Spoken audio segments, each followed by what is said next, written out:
Time now for sports on 104.7 The Cave. Here's Ned Reynolds. Mike, the intern, Ned Reynolds. It's Friday, thank God. The Chiefs really quick return this week back at home against the Broncos on Sunday. Have had a couple days to get some practices in. How's that injury list looking? Well, interestingly enough, they had two who didn't show to practice yesterday, and I think Juju was planning on trying to come back this Sunday, but evidently he re-strained his hamstring. He's considered doubtful.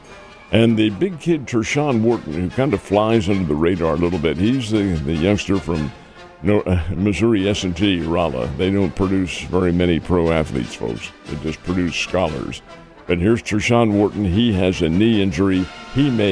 I think he's probably listed as doubtful, too, for Sunday's game. Otherwise, many of the Chiefs' injured players did go through practice yesterday as the Denver Broncos get set to come into town. So it'll be an interesting situation. There are no givens in the National Football League. There are no givens in any sport, as a matter of fact. But in the NFL, with the rate of attrition and the fact that the teams are all good, well, anything can happen. But be that as it may, those two are unlikely. Last night's game, I am playing a guy who had Chase on his team. I went to bed thinking, it's all right. And then I woke up to see that Chase had scored 50 points on me. And that is just, what the hell is going on? Like you said, it's football. Week 2 of 3-week district football championships here locally, and who are the top teams in the area? Well, Class 6, the top team in the district, Class 6, plays for the first time in the postseason tonight. That's Nixa. The Nixa Eagles will host Ozark. Springfield Kickapoo going to Joplin. Those two winners of those games play each other for the district title next week and the right to continue in the march to the state championship in Class 5. Glendale goes down to top-seeded Branson. Branson playing for the first time in the postseason. Hillcrest playing at Republic. Those two will play. Lebanon, a little bit to the north and east of here, going to Capital City. Capital City is a new high school, and of course it's in the capital city, in Jefferson City. So the Lebanon Yellow Jackets will be there.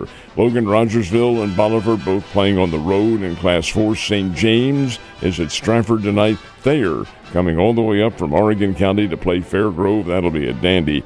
And Miller going to state champion Marionville. Some really big games. Second week in district play, Mike. Second of 3.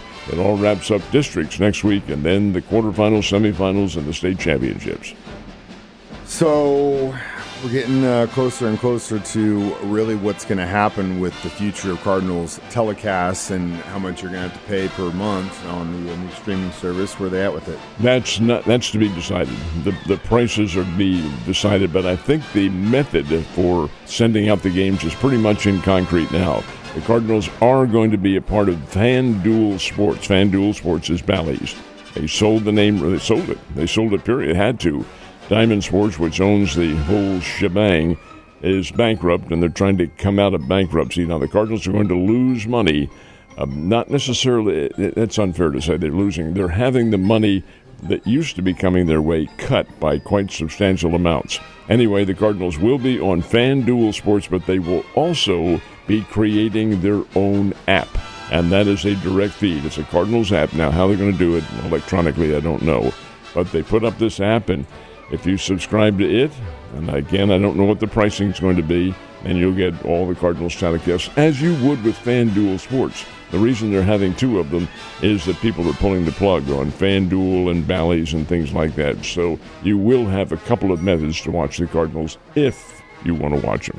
What will they present? That's the problem. Or you could listen to them on our sister station. Absolutely. 105.1 The Bull, your home for St. Louis Cardinals baseball, Neds. And we've got basketball starting to rev up its engines as football, at least on the high school and college level, starts to get to the end of their seasons.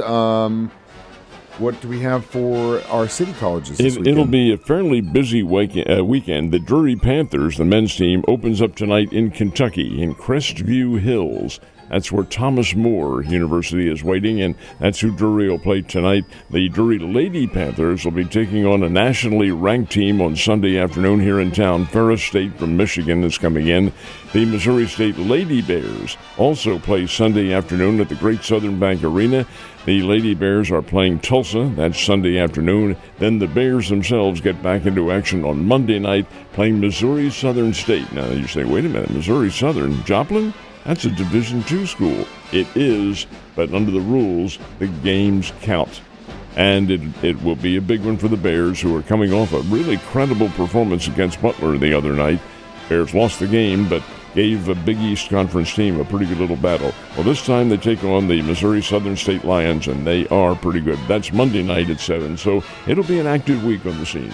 Definitely will be. Speaking of active, last night's AFC North matchup between the Bengals and Ravens in Baltimore had an interesting first half, and again, I went to bed thinking, I don't think Chase is going to score that much on me, and I wake up to see that my opponent has already got 85 points because Chase got freaking 50, and then he had Lamar Jackson who got 30. I'm screwed, man. Including Lamar Chase's touchdown catch that he made with a few seconds remaining in the game.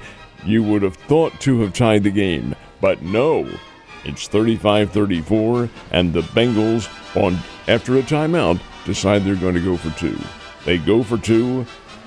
Burrows misses the receiver on the goal line. He looked to me like he may have been tangled up a little bit, but there was no flag. And then Burrows himself, he gets buried in the backfield with a shot to the head and another one to the face mask.